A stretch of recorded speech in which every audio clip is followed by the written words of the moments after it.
Everyone, let's do LeetCode question 23 today. Merge k-sorted lists. Although this question level is hard, the solution is quite straightforward. So the goal for this question is not just to get the working answer, but also to learn from different solutions so that we can better tackle other questions.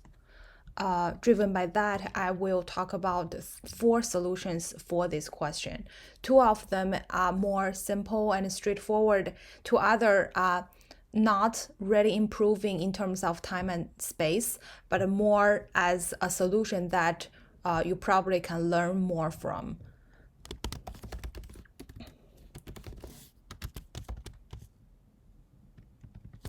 Solution 1 is you can just ignore the linked list by converting it into an array and sort the array and then convert it back. If you think about it, you just go through the whole data one pass to convert, then another pass, which both operations are linear. Then you use a Python built-in sorting algorithm, so that is supposed to be efficient. So this method actually turns out always the fastest and the easiest. But because it's so simple, there aren't many interesting idea you can learn from. But we will start from here as a warm-up, which I call this method as convert to array. And the second solution is you can, when you do sorting, and it's very natural to think of the heap data structure in Python and using heap queue. But the problem is the data structure you are given is a self-defined list node, which doesn't have the compare function. So to use this Python built-in method, the only thing you need to overcome is to overload this compare operator. From solution 2, there is a similar solution in terms that it also uses heap queue, but it uses a totally different method, which is under heap queue called merge. Merge is literally developed for the purpose of this question. It takes in multiple sorted lists and merges them all together into another sorted list for you. But the difficulty of using merge method is it requires the input to be iterator. So to leverage on this method, the only thing you have to overcome is to convert this given data structure into iterators. And the last method I'm gonna talk about is divide and conquer. Although this is relatively complicated compared to other 3 solutions that you probably would want to avoid it in a real interview, but I think this is a solution that you can learn most from. So I'm mostly interested in this solution actually. So now I'll code through each of them, and so that you can say which step is shared by all of them, and which step is unique to each of them. So the first one is convert to an array.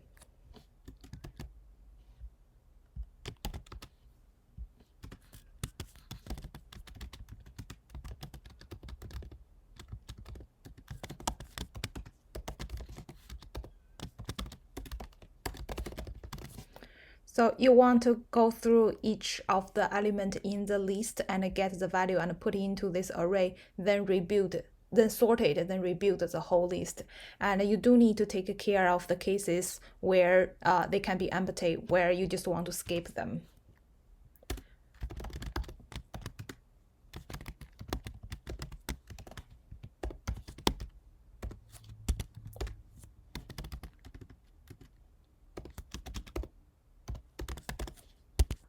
Now we are done with getting all the values from the linked list. So you can sort them and then start converting it back. This is what the first shared step by all of this method is to have these 2 pointers for your the linked list you are building.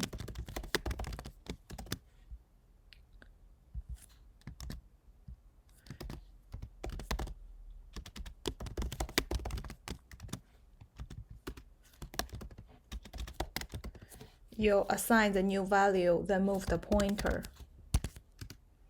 Then you return. Since you have this dummy pointer here, you can return the next to point back to the head. So this is the first solution, which is really, really straightforward. And the second one, we're gonna use the heap queue. So it will share the same step in terms of you need to take care of empty list, and you need to iterate building this new list by assign a new value and move the pointer. So the unique step for this solution is you need to define how to compare values in the list node so that heap queue can sort for you. The way you define this comparison operator is by defining this two method. This is specific to Python 3. In Python 2, you would do it just using CMP.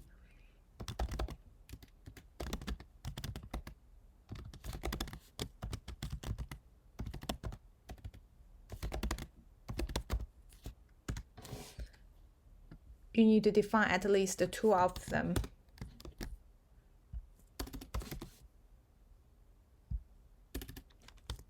So that's it.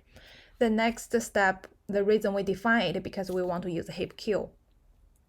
So you want to heapify the data you have. Heap queue. And this operation is in place.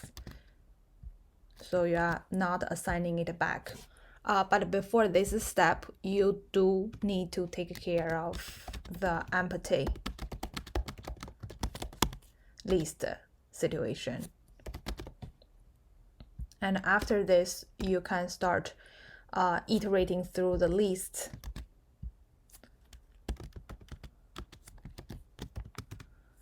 And keep getting the smallest one that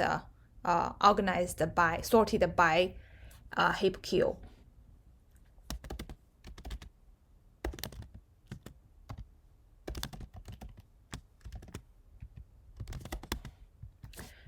And again, this step is shared by all these solutions.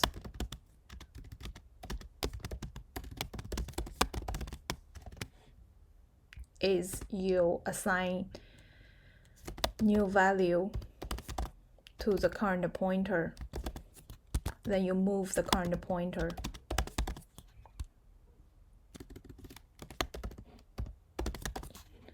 Now, after you get the head value of this current node, if this current node still has value in it, then you want to put it back into this list.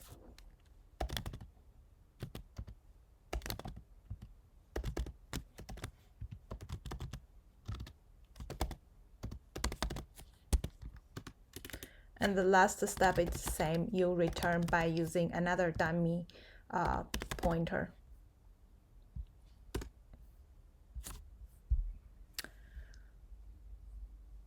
Oh, forgot indent.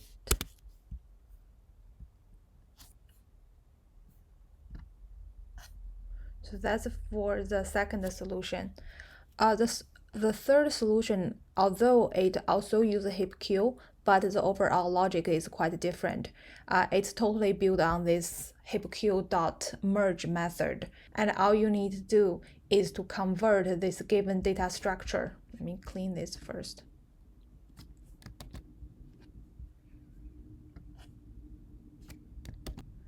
For solution 3, all you need to do is to convert the data structure into an iterator, so it's legal to pass into this merge method.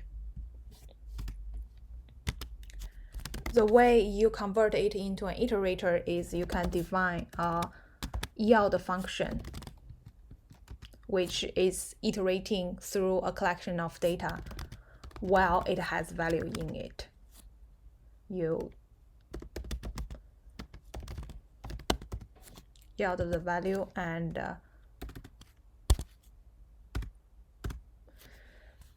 move the pointer. Then you can, now we can use this generator to qualify our data structure into the legal data structure.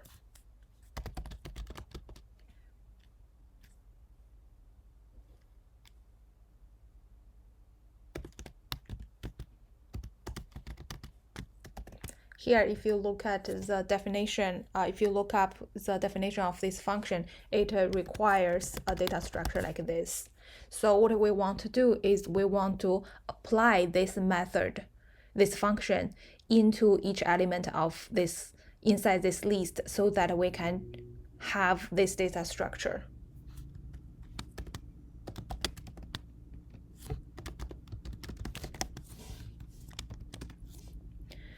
Now you can get the value that already merged and sorted by heap queue, and you only need to reconstruct this linked list, which again, you're following the same step of using a dummy pointer and a moving pointer.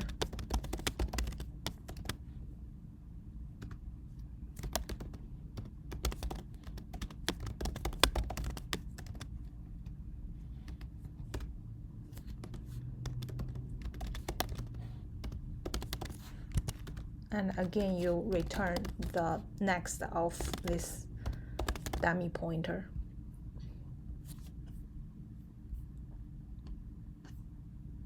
One trick you can do, which is not specific for this solution, to shorten this code a little bit, is to merge these two lines into one line.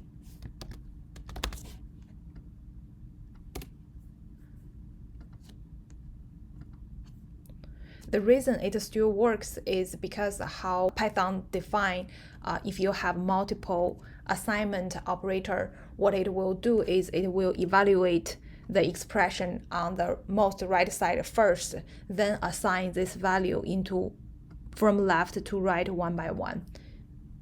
You can look at the document here. It will evaluate the expression first, then assign to all the target list from left to right, if you want to do this way. The last solution, which I think is the most interesting one, is divide and conquer. You want to leverage on this given interface in the sense that it's dealing with this whole bunch of lists at once, and you can divide into them into two groups, and then use the same interface again and recursively call them and believe, which we will handle later, that they will return the desired structure, which is a single list, back. So you want to divide them into two groups of lists.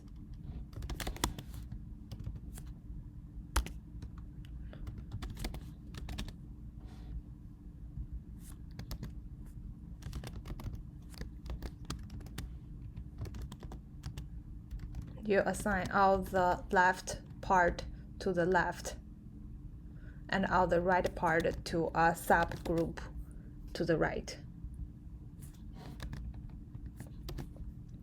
And now, by definition, you will get a single list from each of this function. The only thing left to do is to merge these two lists. So compared to in the beginning, we have a group of lists, and now we only have two lists. So we only need to merge these two lists. And compared to the compared to the first step, this is a much easier step because you have a clear picture that you are only handling two lists. And now we only need to define a function that can merge two lists, and each of these lists is already sorted as described. Now you only need to define how to merge these two lists.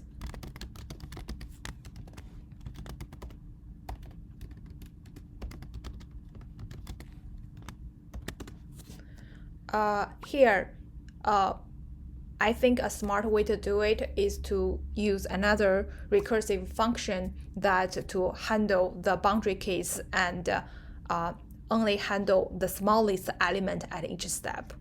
So the base case is if either of those lists is empty, then we want to return another one which is not empty.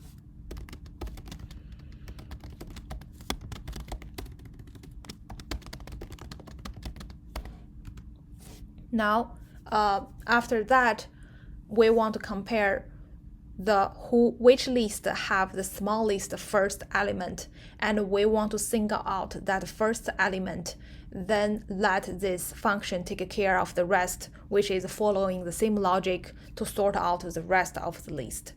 So basically, if you have a list 1 that have number 1, 2, 3, and then you have a list 2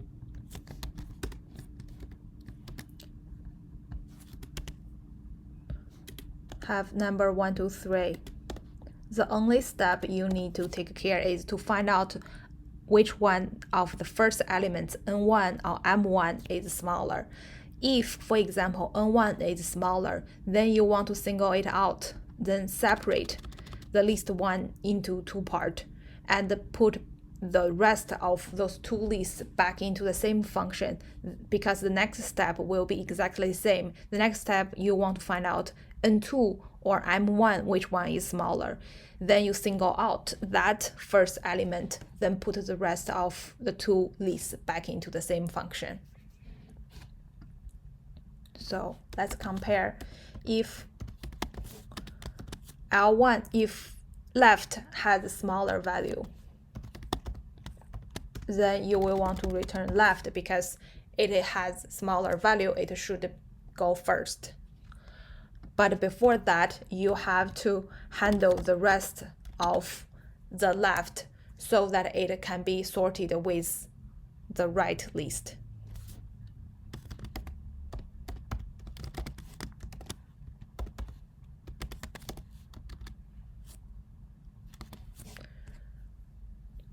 So the rest of the left should start from left.next.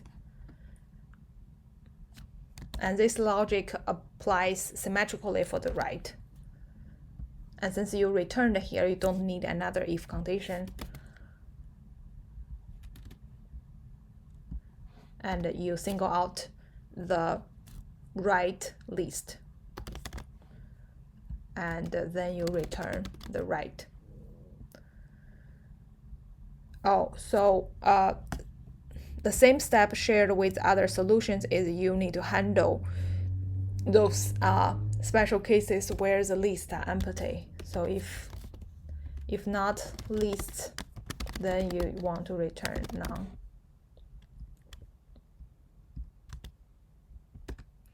If you only have one list,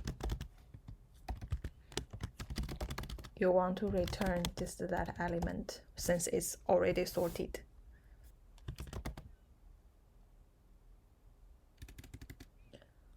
Oh, I forgot self here.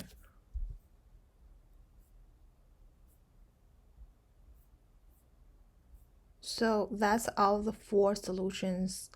Each of them are quite different from each other.